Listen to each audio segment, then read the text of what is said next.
Hi there, I'm Denise. I'm an artist in Sydney, Australia. This video, I spend most of my time with this painting here and right through to the finish of it. It's a different sort of a video in a way. I often do share what's going on, sort of like my feelings as well as the art process, bit of a mixture. And in this one,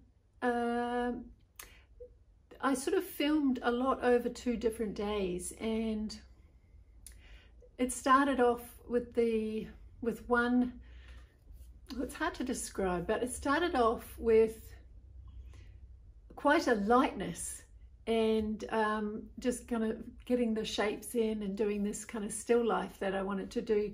I wanted to make a painting that would sit alongside the other blue one with the lady sitting in the chair, which you'll see in this video as well. I wanted them to sort of like be able to kind of talk to each other in a way. So I used the same sort of palette, except much more yellow in this one, which I wasn't really expecting. And so that was on a Saturday. I spent some time because I had a bit of a deadline for the following Monday. And then quite a horrible news story happened, real life story. It was on the news, which changed sort of everything in how it changed the vibe very much for the community, and I could really feel that shift. And so the next day I really noticed that difference, or later that no, it was the next day because I didn't have the news on during the day of Saturday. So anyway, what happened was something kind of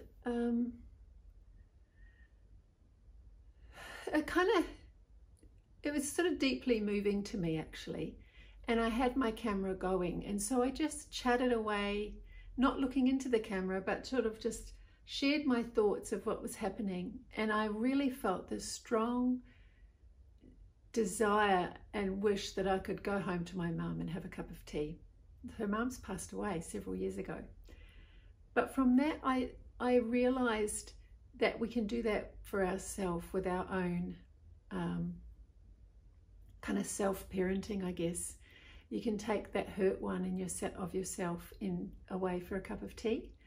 So I share a bit more about that as it's happening up. And then the last section of the video, I've left the camera rolling with me just tinkering on the painting and overlaid with music. And so you'll see me pop in again and speak to the camera, and when I'm editing this video, so that you get a heads up when that's happening, and then you could probably switch off or zoom right to the end and see the finished product. Or if you'd like around 20 minutes company while you're making your art, then bring something with you to your art table where you're watching this, and you could art along and have a bit of company. I've always kind of thought I'd like to make some videos like that where you can play the video and we're arting together in a way. So that kind of happened in this one. So yeah, thanks so much for joining me, and I look forward to connecting with you. Please comment below if you enjoyed it, and I'll see you next time. Okay, thanks. Bye. I've had a slow start this morning to getting in here and getting things going. I revisited this lady and only made tiny changes. I was just concerned that she didn't look very happy, and I guess I don't really send out work that I feel looks too sad. You know, for this art fair, I want to send some things that are uplifting, joyful sort of thing, I suppose. I mean, I'm overanalyzing perhaps, and I think, as I've mentioned before, you know, they can be thoughtful, they can have their own little thing going on. So anyway, that's how she is at the moment. And I've got this other piece here, and I thought, oh, let me just show you what's happening as I approach this one.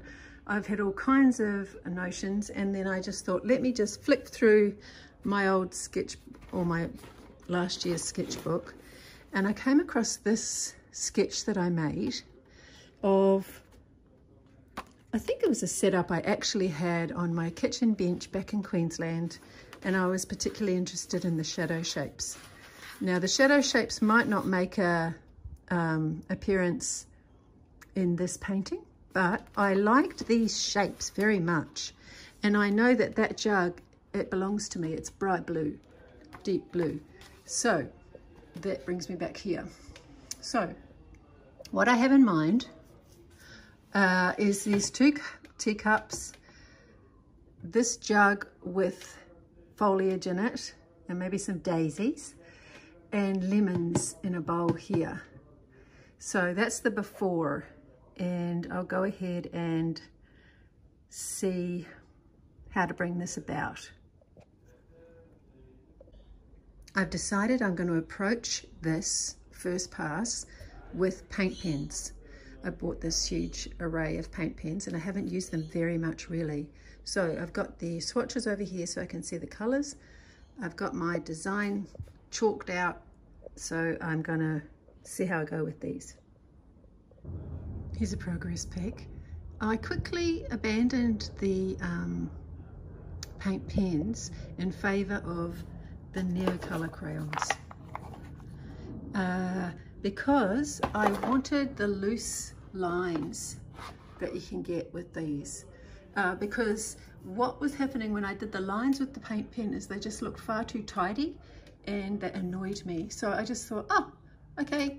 I mean, I've done, take that, I've got some with these leaves and I did them loosely. That's okay. But I thought, no, this isn't going to work for the whole thing. So now I'm contemplating what am I wanting inside my shapes and what am I wanting to leave with the background color.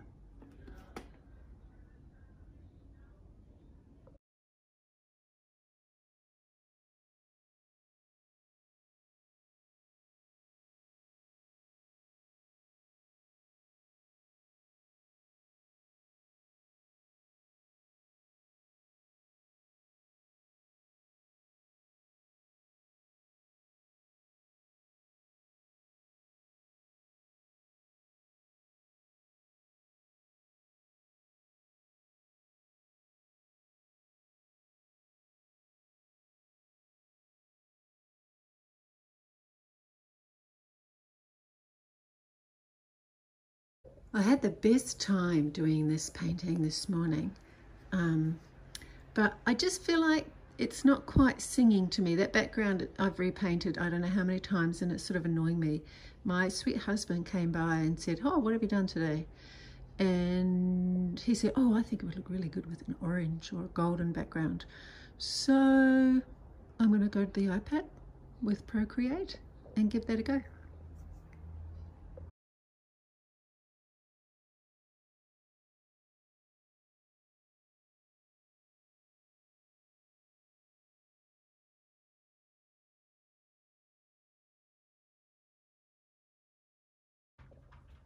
So I'm back the next morning, rechecking in with this, and I don't like it. I think I'm going to go yellow now, but I'm also not loving how I'm losing spontaneity the more I bring to it. So it's just observing that, and I will see if I can be loose with my mark making now.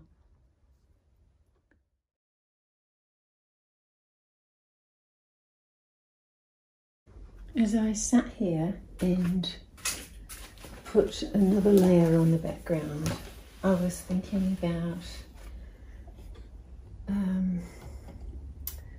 just hearing a news report today that's rattled me and thinking to myself, sometimes I wonder, I kind of wish you could go home to your mum and sit and have a cup of tea and say, Mum, it's all a bit too much. I was having that thought, and so in a way I've been thinking that we do that maybe for our inner child, because we get served up a real lot of information, it sometimes overwhelms, and because it is overwhelming what's happening in the world. And I I think the young ones, the little ones in us, because we're all made up of all our parts, and our responses to life, often those responses have come about from experiences of from our early childhood. So, you know, there's that school of thought that we can take care of our inner child. We're reparenting ourselves. And in times of distress, what does our little one need? So as I was repainting this, and I keep coming up against it's not quite right, but just tending to it and re-layering, softening, lightening. I am present to the feelings that I've been having, especially today, and it has been, I think in times gone by, it might have stopped me from painting. So today I'm trying something different and just being here with the that layer of grief and sadness that's around, and interestingly painting kind of sunshine into my life, into my board here, into this painting.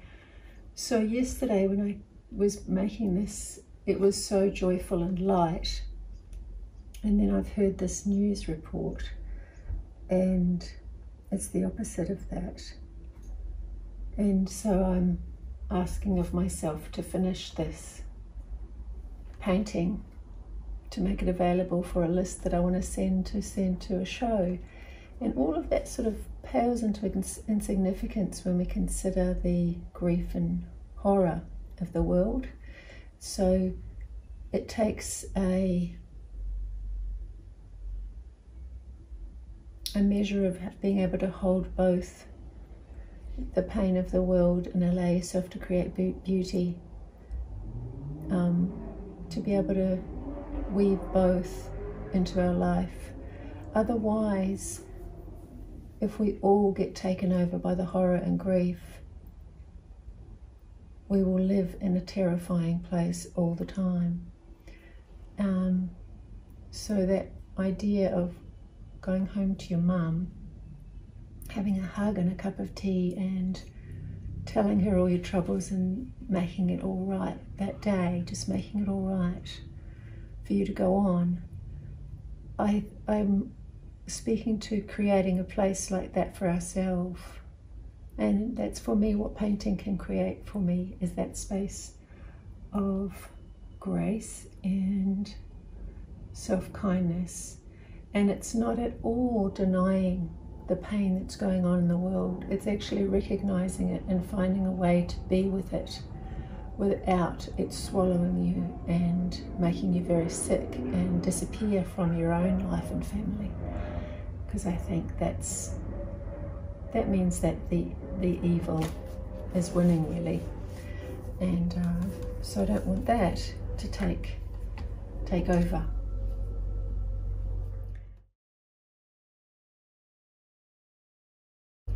So as I'm looking at this one, I've tried so many different yellows. I've experienced something interesting. Yellow has never been a favorite, and so you would wonder why on earth did I buy a giant tub. I think I was being optimistic or something and thinking, oh, let me just get the primaries and I'll start mixing all my own colors. That's great, but no. What I've discovered today is that the yellow was quite transparent, and so when I put it over the sort of orangey color I had, it didn't work. So then I had to add more white, and then I've put yellow again. I didn't like it, so I've added some white to the yellow mix that I've got here. I've also got a tiny smidge of all of the other colors to try and bring harmony. That's a sort of a mixture of most of the colors here. This kind of color here. So it might actually help if I used that color somewhere, perhaps. I'm quite confused myself in this piece, actually. maybe not surprising because my mind is a bit elsewhere, but that would be interesting. See, that's sort of like a neutral of all of these. So I wonder, I don't have much of it either, so what does it want to do? Let me think. It's sort of absorbed all of the colours. So the magic idea is that you would mix a little bit of that in with each new colour that you're using, because then it will harmonise. I might just tinker around and pop little bits of this in places. Hi there. I'm just editing this video now at the moment, putting it all together, and I thought I'd let you know that you could probably finish here. If you're just interested in seeing the art piece and where does it end up, you could finish here and just zoom to the end, and I've put the finished piece, a picture of it. Or the next section is actually ended up being about 20 minutes that I was just quietly painting after sharing that little bit about the things that had happened to change my mood, and then just tinkering with that neutral color. And then I just carried on, and it was actually, for me, it turned out to be a very special, beautiful painting session, unlike what I've had for quite a long time. I really experienced the transformation of feeling quite rattled and low to just losing myself in the process, and really tuning into that energy that I was speaking about of going home to your mum and having a cup of tea. I just took myself home to myself and imagined the little one in me just needing that comfort. And so it was sort of not surprising then that to finish off this painting, I was drawn to pick up a crayon and just colour in all the lighter blue squares on the tablecloth. And it was, you know, like it's kind of well known, you know, colouring books took off crazily a few years ago, the meditative gift of colouring in. And so it was kind of really a special time for me. So I've left the camera on to share it with you. And I thought, look, it'll be ideal for you if you are wanting to watch this video along with doing your own art practice. I've put music along for this last piece, and you know, if you feel like you might like your iPad or something, or your video or your computer playing along next to you while you're arting, and I guess I'm just sort of keeping you company, quietly arting along with you there. So that's an option for you if you if you're wondering how come she doesn't talk about this, what's going on. I'm just going to leave a large section with music playing. Okay, so that's how it feels right to do this one. Okay, and I think that's about it for today. I've gathered all of this little group of paintings that are going to go to the art show, and I've got them all in my lounge, and I've sort of been having a meeting with them and discussing in my mind, what do I see, what do I want to see more of, and all that. So I could share a bit of that in another video. All right, thanks for joining me, and I look forward to connecting with you along the way. Okay, bye.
confused because her little body clock tells us she's really accurate. And we normally have morning tea at 10 o'clock, and she has her little biscuits, which I've been rolling up in a little hand towel. She's not listening. And so she's been kind of whimpering at 9 o'clock because her body thinks it's 10 o'clock. But with daylight saving, we've changed our clocks. But our little animals don't know that. So she's just snuggling away here in her blankie, waiting for morning tea. Aren't you, Aura? Waiting for morning tea. It will come soon.